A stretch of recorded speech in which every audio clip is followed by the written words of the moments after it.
audience is going to follow this person as they pursue a goal. In an action story, that might be taking down an enemy army. In a mystery, it might be figuring out who murdered somebody at the beginning. In a romance story, it might be finding a boyfriend or girlfriend. Whatever the case, it's your job as a writer to get the audience to root for this main character as they pursue the goal.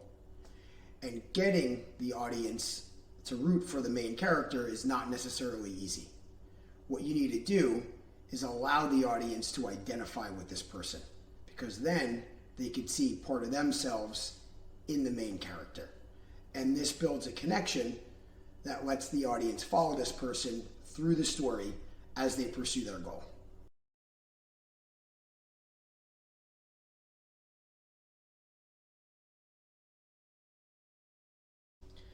There are three major types of protagonists. Which one you choose really depends on what sort of genre you're writing in. The first is a type of person that the audience kind of looks down on. You often see this in comedy. The goofball who's always screwing things up that the audience laughs at. The second type of protagonist is somebody that the audience sees eye to eye with. There are like billions of other people out there. Typical job, typical lifestyle, typical outlook. You often see this in horror, psychological thrillers, and romance. The third type of protagonist is something known as an aspirational character. This is somebody that a typical audience member might look up to. You often see this in action, where you have a hero who's a super soldier or who is really great at some other rare skill.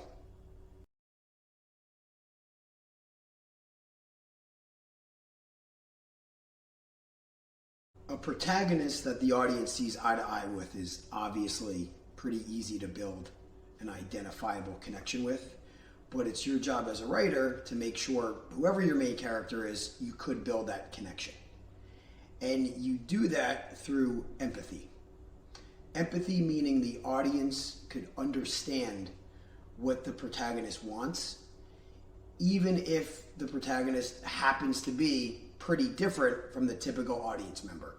So that super soldier that we were talking about before is not necessarily going to be like a lot of people in the audience, but if the audience could identify with that soldier's goal, for instance, defeating an army to protect the people in the soldier's hometown or home state or whatever it might be, then there's a connection.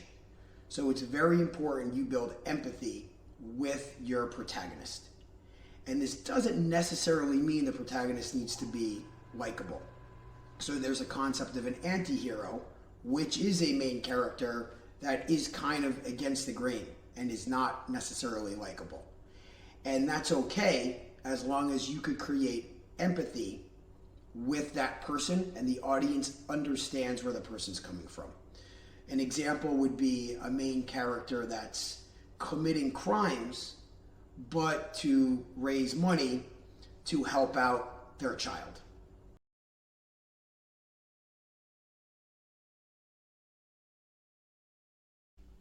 Building a connection with your protagonist is extremely important. But if you want audiences to really be grabbed by your story, you want to take things a step further and not just make them identify with your protagonist, but find the person really interesting. So there are plenty of ways to do that, but two of them tend to be very straightforward and very effective. So the first is giving your protagonist a skill. In the case of the super soldier, a skill like that is quite obvious and it goes without saying that that's going to be very intriguing. But if your main character is somebody that the audience sees eye to eye with, or even a comedic character that the audience looks down on, you still want to give this person a skill. So even in the case of the goofball comedy protagonist, they should be good at something. Maybe they're a great cook, or they're really good at skateboarding, whatever it might be. Anything to show that they have a skill, that they have potential. The second tactic to make an audience find your main character interesting is giving that person a secret. So the human mind is drawn to mystery, and somebody that has a secret is immediately more interesting.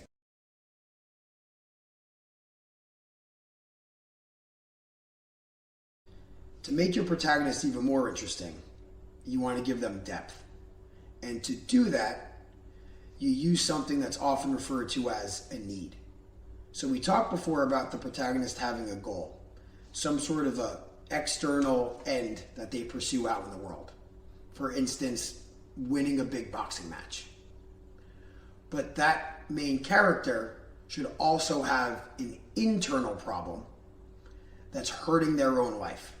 Fixing this internal problem is referred to as overcoming a need. So they have something that they want externally, but that they need internally. At the beginning of a story, a main character is sometimes aware that they have this need, but they're repressing it, or possibly they don't even know that they have the need. And through the course of the story, both of those things, the want and the need, are going to have their own progression. And they should be linked, and the hero's need should depend on the want. So for instance, in a detective story, a detective's want could be catching the murderer, but his need could be getting over the death of his own wife, which happened a few years ago. And when the detective catches the murderer at the end of the story, some sort of insight is gained, and that insight helps a detective achieve his need, getting over the death of his wife.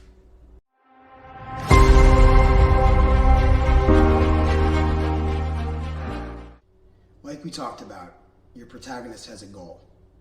The characters that block your protagonist from achieving that goal are the opponents. Most stories tend to focus on one villain, who the protagonist butts heads with when pursuing the goal. But good stories tend to have more than one character that the protagonist is in opposition with. I would aim for at least 3. These opponents could be loosely connected or possibly not connected at all.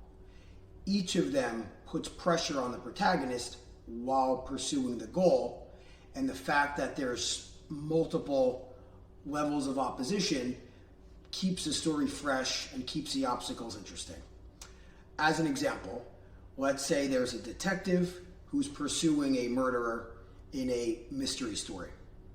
One of the opponents could obviously be the murderer, who's trying to block the detective from finding out who he is. Another opponent could be internal within the police organization.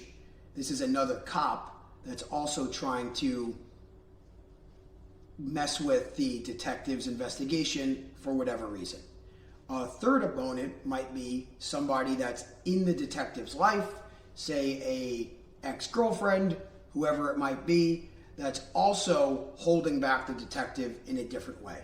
So you have one story, one main character with 3 different forces opposing that main character achieving the goal. And in gripping stories, one of those opponents tends to be a surprise.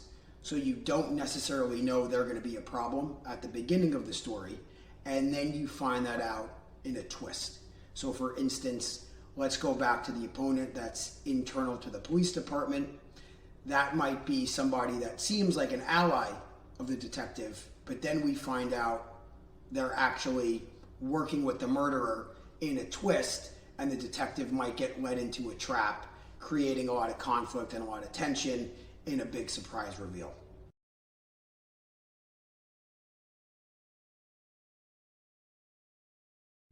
Though your main character should have multiple opponents, one of them should stand out. This is going to be the main villain. It's really important that this main villain is imposing. So this should not be an easy fight between your main character and main villain.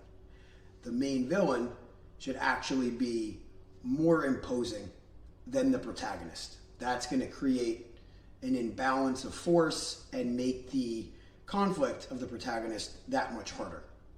So in something like a action story, if you have two soldiers going up against each other, the villain, at least at the beginning of the story, should seem like the stronger, more capable soldier. The same rules apply even in a less action-packed story. So for instance, let's say you have a story that takes place within an office. If the villain happens to be one of the workers at a company, they should be smarter or more ruthless or have some sort of edge on the protagonist that makes them very imposing and makes it a very difficult fight.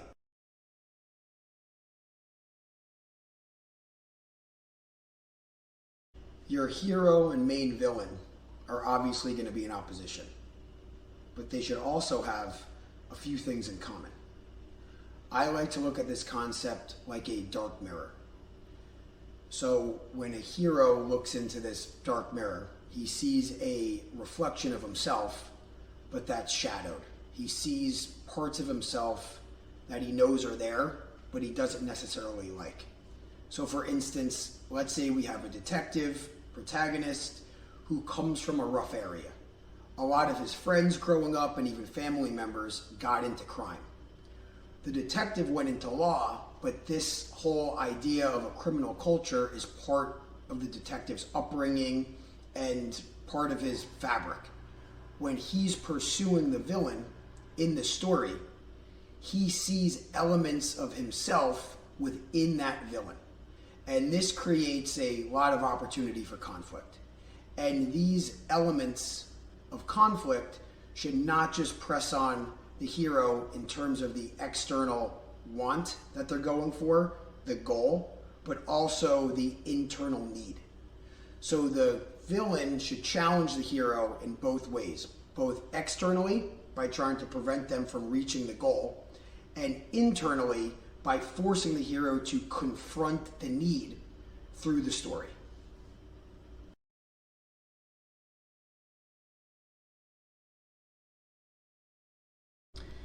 In the protagonist lesson, we discuss the importance of empathy.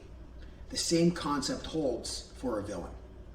So the idea of a villain who's a bad person just for the sake of being bad isn't really that interesting. You're better off having a character that's gray. So they're doing bad things, but the audience could understand the humanity behind those bad things. And there's two tactics to achieve this. The first is giving a villain a trauma earlier in life that caused the malicious behavior that they're doing now. So for instance, if a villain was abused in some way as a child, it might cause them to act in a certain twisted way as an adult. Even if the audience doesn't agree with the villain's behavior, they at least could see where it's coming from. The second tactic involves giving the villain a good cause that they're fighting for, but the means of them going about that are twisted or unsavory. This lets the audience see where the villain's coming from and realize that there might be some good motivations, but still keeps the villain held in a negative light because the way they're going about achieving that goal is violent or terrible in some sort of a way. So the audience still wants him to lose, but understands where they're coming from.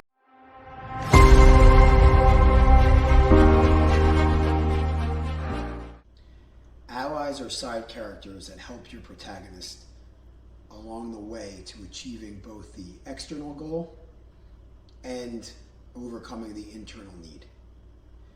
There are many different types of side characters that you could use as an ally.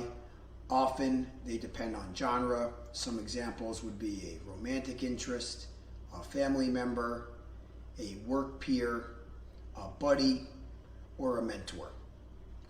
Whatever sort of mix of side characters you use, you need to make sure that each of them plays a distinct role. So the ally should have some sort of a function where they're helping the protagonist in a very specific way, either towards achieving the external want, the internal need, or both. And what you want to do is make sure side characters aren't being duplicated in terms of their roles. So for instance, let's say you have a character that has two buddies. You don't want both of them to be loudmouth types that are cracking jokes all the time. You could have one like that, but then the second should be a quiet, pensive type that helps the hero in a different way.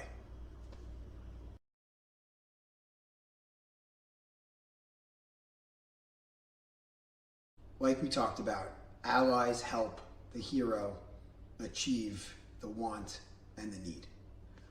But they also could be very useful to characterize the hero.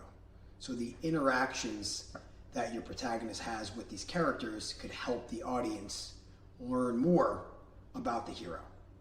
So these interactions could help the audience learn more about the want and the need, but also other aspects of the hero that might not be evident from the beginning. For instance, a romantic interest could bring out a more vulnerable side of a tough guy action hero that we didn't quite see at the beginning of the story. So you want to make sure you're getting the most out of your ally characters by not just having them help the hero, but help the audience better understand the hero.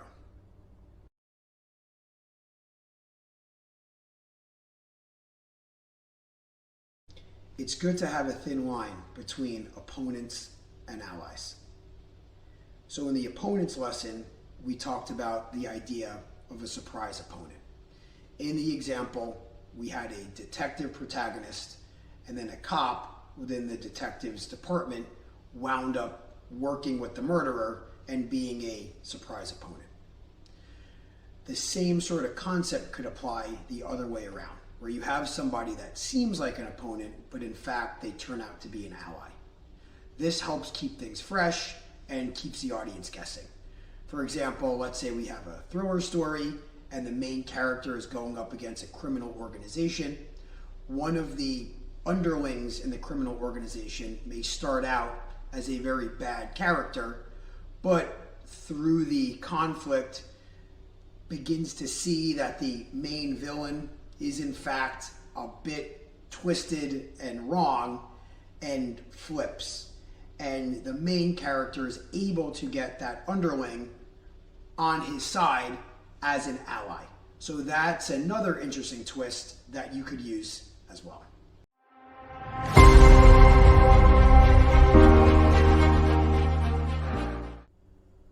Your premise answers a question: what's the story about? So imagine if you have a friend who's recommending a book or a movie. You're going to go, what's it about? What they would answer would basically be the premise, the concise, quick summary of what the story is about. So you're going to want it to be short, ideally one sentence. Think like a movie description on Netflix or the headline of a book description on Amazon. If you can't get it down into a one sentence format, keep working on that until you could. Because if you can't understand your story in one simple sentence, when people go off to read it or watch it, it's going to feel unfocused to them as well. So you really want to try to get that premise down to one simple sentence before you start writing, because that's going to give you focus that the audience is going to wind up feeling as well.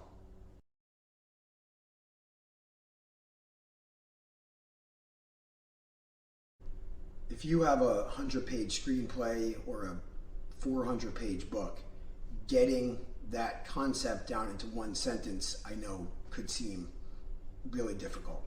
So you don't want to get everything in there. So it's very important you keep your thinking lean on what really matters in terms of communicating the core idea of the story.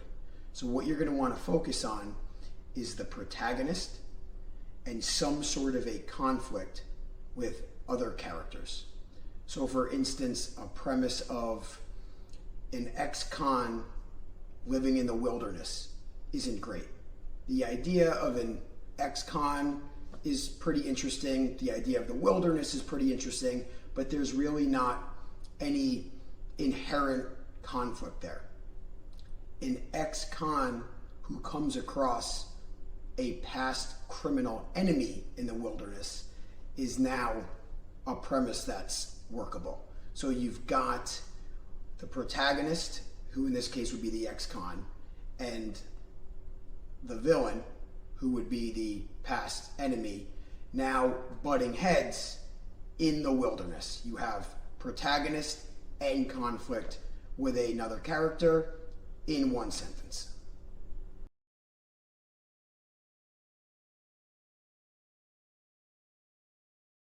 Getting your protagonist and a conflict with another character in your premise means you're off to a great start. But you're going to want to take it one step further and really grab people's attention with your premise.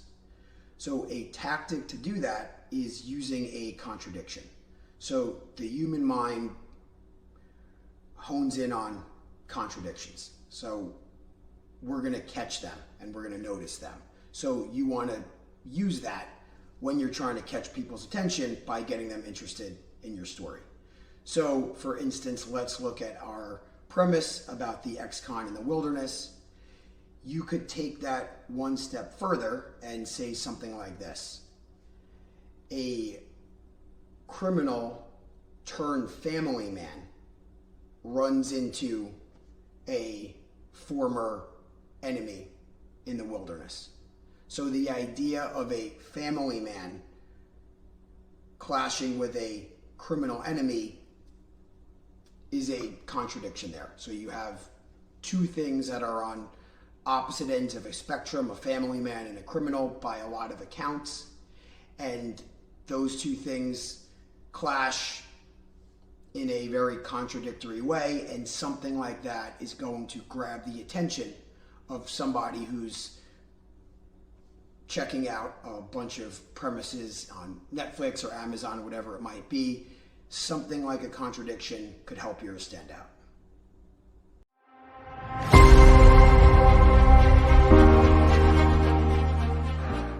Stories typically start with the hero just fine in their world.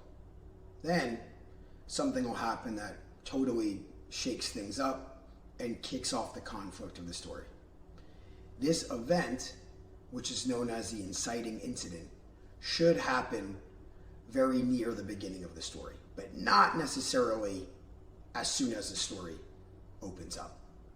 So for instance, in a mystery, the inciting incident usually involves somebody being murdered or disappearing. This then kicks off a search for the killer by a detective or somebody else. In a romance, the inciting incident could be a breakup. So somebody just gets out of a relationship, which kicks off the conflict of them pursuing a new relationship. Whatever the case, the inciting incident needs to be a major event that really shakes things up for your main character and sets them off on their pursuit of a goal.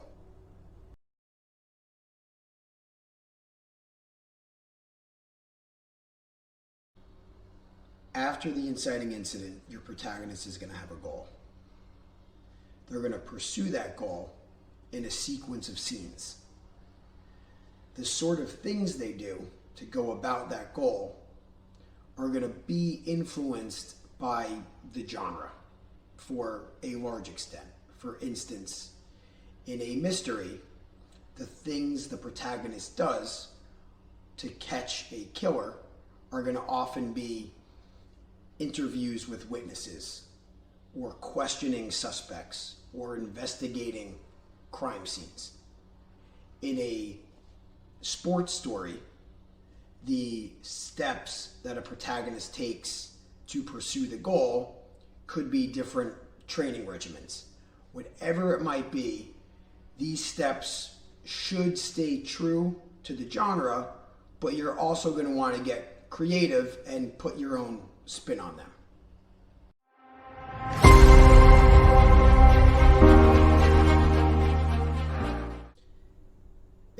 protagonist goes for a goal and gets there without a challenge, that's a pretty boring story. What you want to do is introduce as much conflict as possible into the story. So as your hero and the hero's allies move towards the goal, the opponents are going to block them. I like to look at this like a pinball machine. So inside a pinball machine, you have the pinball that is moving in one direction and then knocks into something and gets blown another way. So the pinball may be going straight, but typically not for long. It hits into something. In our case, this would be an opponent blocking the hero's path towards the goal and knocks the hero another way. So the way that the hero is knocked could be backwards, for instance, a really devastating blow delivered by a villain, or forward, but in a sideways sort of fashion. So a zigzag pattern would be the best way to kind of describe that, where the hero is moving towards the goal, but got knocked a different direction, and the initial path that the hero was taking didn't quite work out.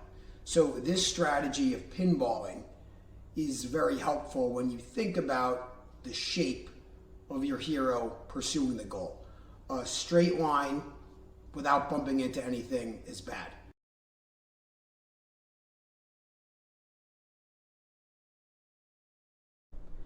Let's say we've got a sports story where the hero is a boxer who's training for a really big fight. The main villain would be the opposing boxer. So during a press conference, the opposing boxer says something that psychologically presses on a certain insecurity that the hero has. The hero would then be messed up by this mentally and possibly take it out on his trainer. The trainer, who was an ally, now becomes an opponent because the boxer and the trainer start fighting. The trainer gets to a point where he goes, you know what, you're on your own, I can't do this anymore. And now the hero doesn't have a trainer. Because the hero doesn't have a trainer, he keeps training, doing the same sort of routines that he was doing, but doesn't have the guidance of the ally trainer figure and winds up getting hurt.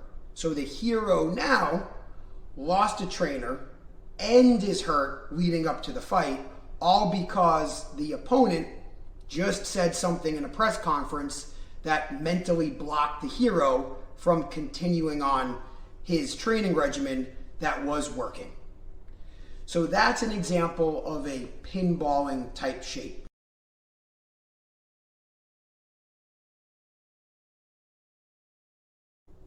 In pinball, wherever the ball ends up depends on where it was just before. The same sort of cause and effect flow of events should be in your story. So for instance, let's say we have that boxing hero who's going towards the goal of winning a match. If, for instance, there was a scene where the boxer was walking to a coffee shop and just happened to get hit by a car out of nowhere, yeah, that would cause conflict. It would prevent the boxer from doing his best in the fight, but it wouldn't be organic to the story that was unfolding. The car would not be one of the villains that was organic to the story. It would really just be out of nowhere, and that sort of feels unnatural. Where conflict that builds in a cause and effect way works much better. So in the example we just went over, the hero is psyched out by the villain. That then causes the hero to get into a fight with the trainer. The trainer leaving then causes the hero to get hurt because he's training by himself. So that sort of flow is what you want. Every event leads to another event. You don't just randomly create conflict out of nowhere by having a car nail somebody on the way to a coffee shop.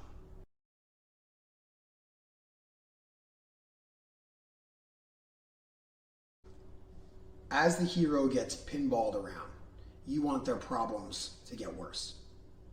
This is known as raising the stakes. By stakes, I'm talking about what's at stake if the hero fails to accomplish the goal. Let's look at a detective story for an example. In the beginning, the detective is simply looking to find out who committed a murder. So what's at stake is the killer being free or going to jail. Through the story, as the detective runs into roadblocks and gets pinballed around, the killer is going to find out the detective is after him and may target him directly. Not just him, but possibly his family.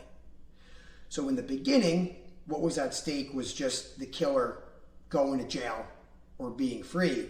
But through the story, a lot more becomes at stake.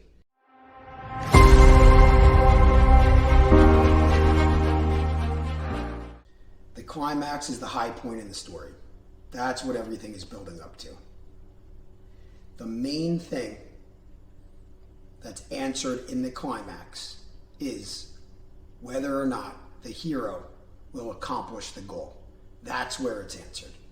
So in the boxing story, the climax would be the fight between the hero and the boxing opponent. In the detective story, the climax would be a showdown between the detective and the killer. So everything that's at stake, the goal, it's all wrapped up and answered in this one big scene. You want it to be as intense and as splashy as you could possibly make it. This is what everything is building up towards, and you really want to finish strong.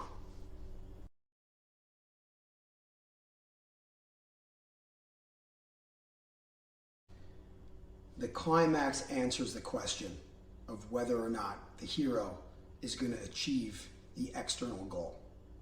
But the story doesn't end right at the climax. There is a wind down period where you see how the hero acclimates to life after the dramatic events of the climax. During this wind down period, that's where the question is answered: does the hero achieve the need?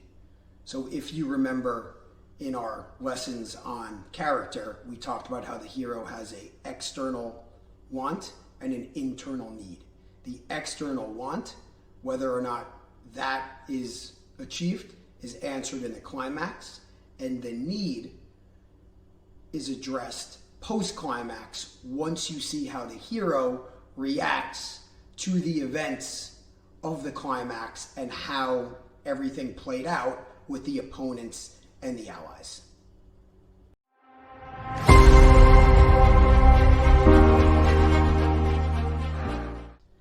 The term theme gets thrown around a lot when people talk about writing.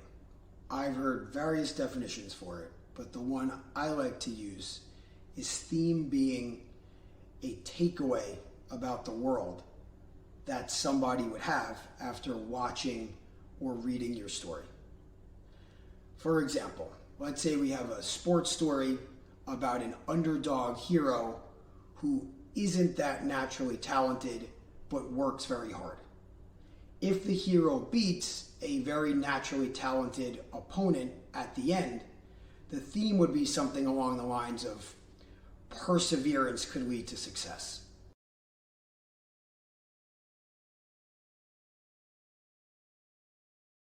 Your story should only have one theme.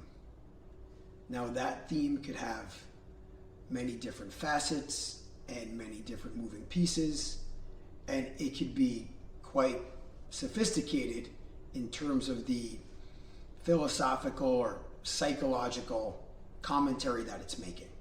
But it should be one specific thing.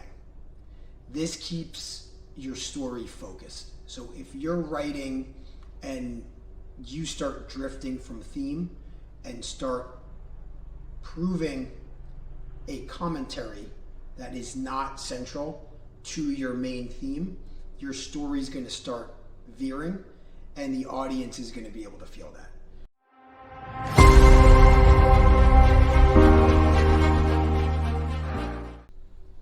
When you think back on some of the best stories that you've read or watched, what probably comes to mind is the emotional experience that you went through when you were reading or watching the story. This is what audiences are signing up for when they watch a movie or read a book.